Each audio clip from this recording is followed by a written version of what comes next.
guess in this clip, what I'll do is I'll present to you my various guitars. Of course, this one just got out of the custom shop table, bench, and that's the look that I like, because you know she's got all that black anyway, black switch tip, black knobs, black pickups, comes with a black nut, Gravtech type. And I got this camera in a real bad position. At any rate, so that's one of the guitars, and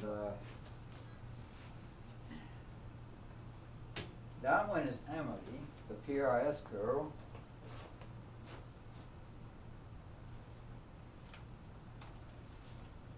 Yeah, Melissa is the one that I've had the longest, and she's also got. Damn, I can't get comfortable with this damn new setup. Yeah, she's got the Gravtech nut, and she's got the Gravtech saddles. Real nice. She's the dirty blonde. She likes all her hardware to be cream, you know. She got her wish, you know. And then we got Christina. Oh, yeah, Melissa is a special kind of custom shop. She's made up out of poplar, and it came from China. It wouldn't resonate. My drummer said that I was throwing darts at him and knives and sharp objects, and so because it had no body, he said he couldn't feel the guitar. All he felt was the attack when I pick. And since I'm a speed guitar player, that's a lot of darts and stuff. So I was reading up and watching some YouTube clips on Alan Holdsworth and Carvin, and what they are talking about, and also Charvel with Eddie Van Halen. Their idea was put the holes on it, but cover the back. Well, Melissa, she comes from a much lower level of income, so that ain't happening.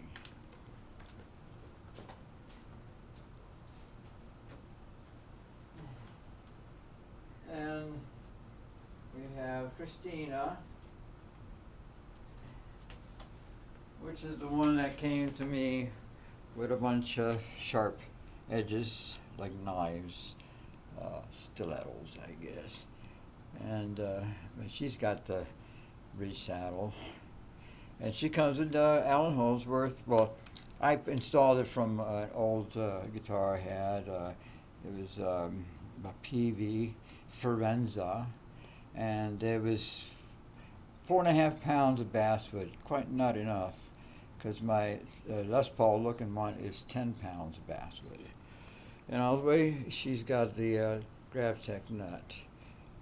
She's got the Gravtech. And what I was saying is, like, that first experience with Gravtech is I bought these saddles, string saddles. The other ones were grabbing under the strings. It was not coming back to tune. So I said, that's got to stop. So I researched this, and this is what I found, Gravtech, that company. Next, so that stopped a lot of that. Next, I said, well, the nut is just El Cheapo. This is a $99 guitar.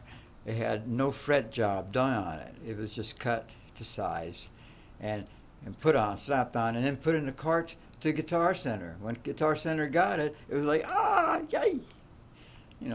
So they put a $99 price tag on it. And I saw the neck, and I said, look at all that flame.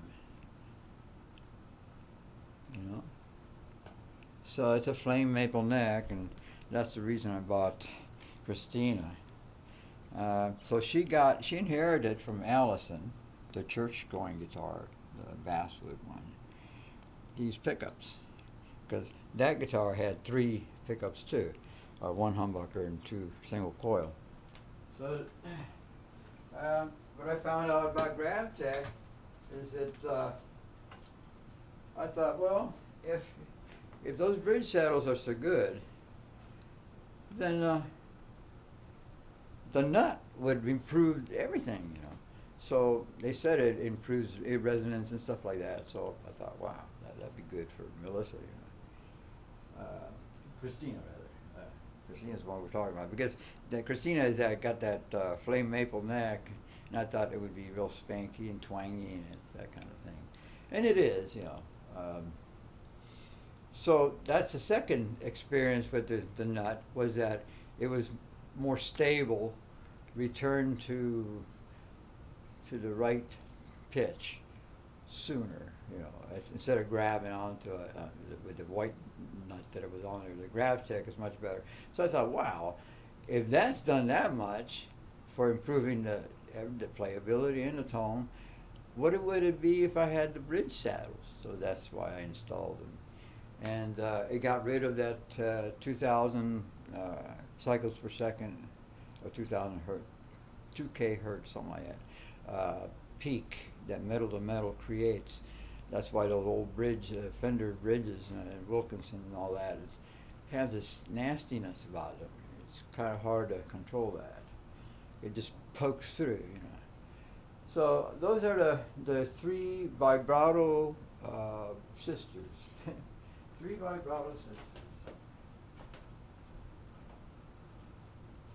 Now,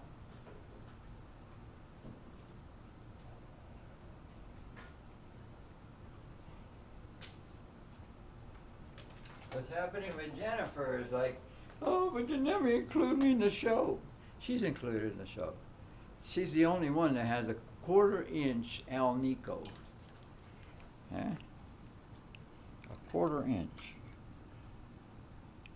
So that's a lot of Alnico. This is an 1/8 inch for rhythm, you know, but for lead. And it's got the 22 pole jobs that Carvin started with. And Kiesel also makes them. In fact, these are Kiesel, the classic ones, because Alan Holdsworth has screwables here and screwables there too. Let me show you that. A lot of people may not be aware of that, but Alan Holdsworth didn't care for those slugs, you know, studs. He preferred all of them to be screwable, so you can adjust all of them. And the single coils are the same way. There are 11 poles per coil. Humbucker has 2 coils, so that's times 2 is 22. And these have 11, the single coils. So that's pretty much that. As far as my woodwinds, they're in the church area. This is the office behind it. And my pastor has let me, since I'm in the praise team and a musician, he knows that I've always had some recording equipment and stuff. So he lets me have this back here in the office. And so my saxophone and flute are out there, ready to be played next service. And the harmonicas are here. In this case. I don't know if you've ever seen that case. Normally, I would keep my glass slide here, and I've used it here. But that was when I had rugged everywhere. Now I got this hard floor, and I'm just afraid of using or even pulling it out. The glass slide, because I paid for it and I don't want it to break, you know. And here I do have one of the versions of the woodwinds, which is the curved neck flute.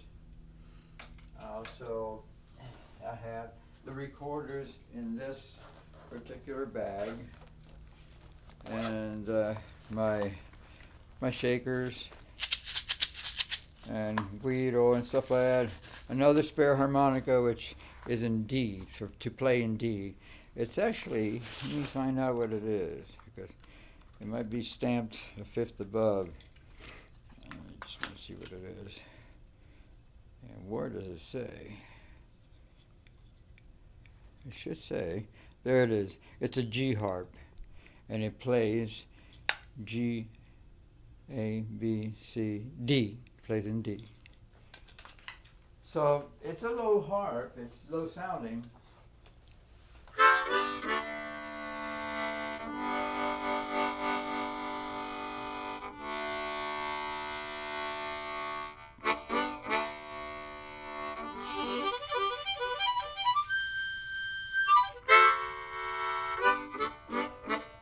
So it's when I'm playing in D, it would be nice to have this particular harmonica, but it's made by Fender.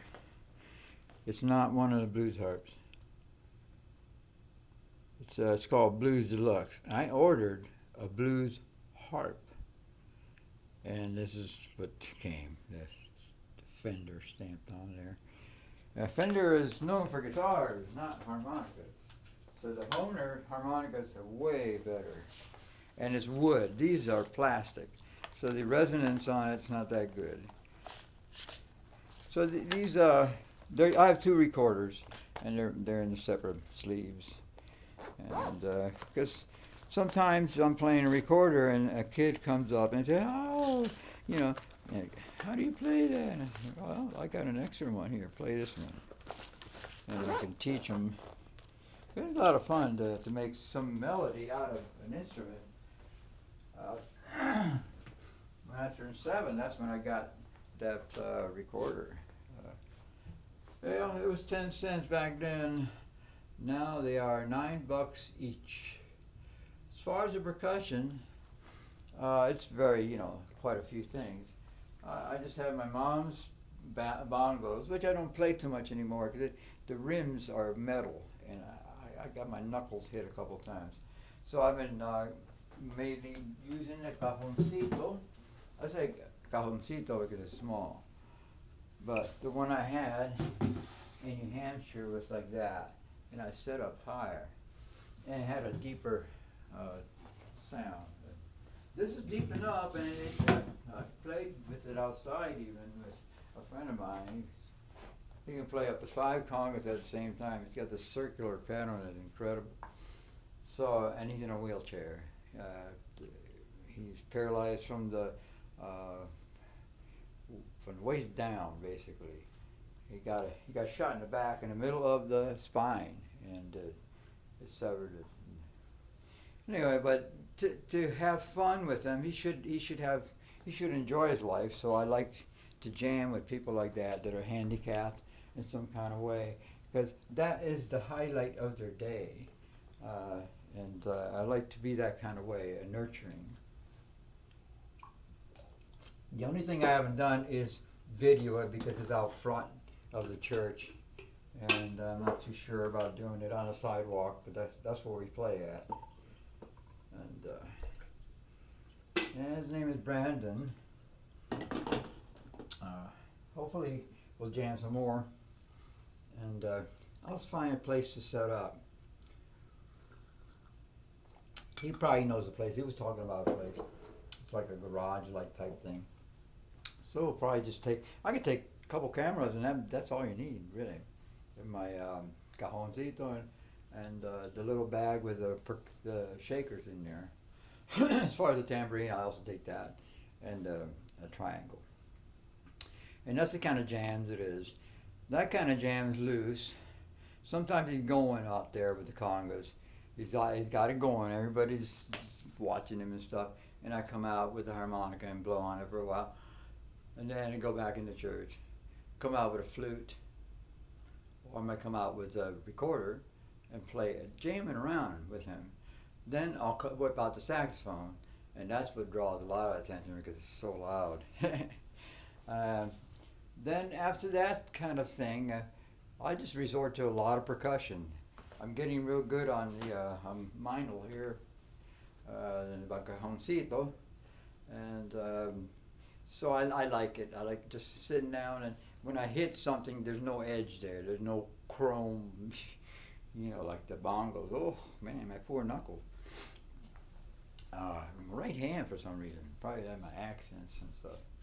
So that's that on that. I was using on this tune I was not using the Prowler on Free World. I was using the Cube, and I had to set it. A crunch, it wasn't quite doing it.